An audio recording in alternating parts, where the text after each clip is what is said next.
Incidents of norovirus have surged across the U.S., including here in Massachusetts. It is incredibly contagious because it takes very few particles to become sick, and people can be infected through direct contact with someone who has the virus by eating or drinking contaminated foods and liquids, or touching contaminated surfaces and putting unwashed fingers in their mouths. We spoke with the town of Needham's epidemiologist, Julie McCarthy, to learn why the number of cases seems higher than usual. Needham has had less than 5 cases in the last month, but the thing to remember with norovirus is that because it often causes mild symptoms and it's self-resolving, most people are not going to seek out medical care. And so those people are not going to end up getting tested. And so they're not going to be counted in our numbers. So for the most part, it's not surprising that the numbers in Needham appear to be low. But again, those are just confirmed cases for folks who had to receive some sort of medical care. Massachusetts, along with a lot of the country, is experiencing an uptick in norovirus cases.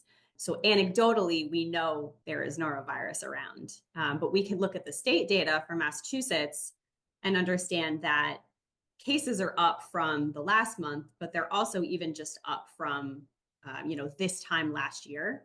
I think that it could be a genuine uptick in cases.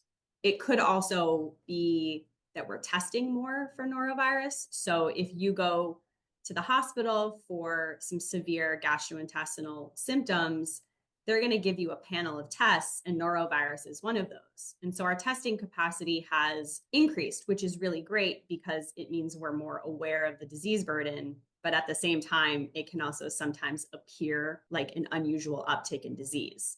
Also, we're starting to return to pre-pandemic levels of a lot of diseases.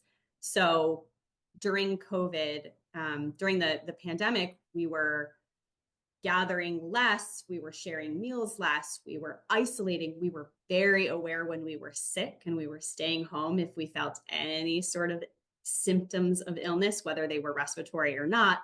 And we were also very diligent about hand washing.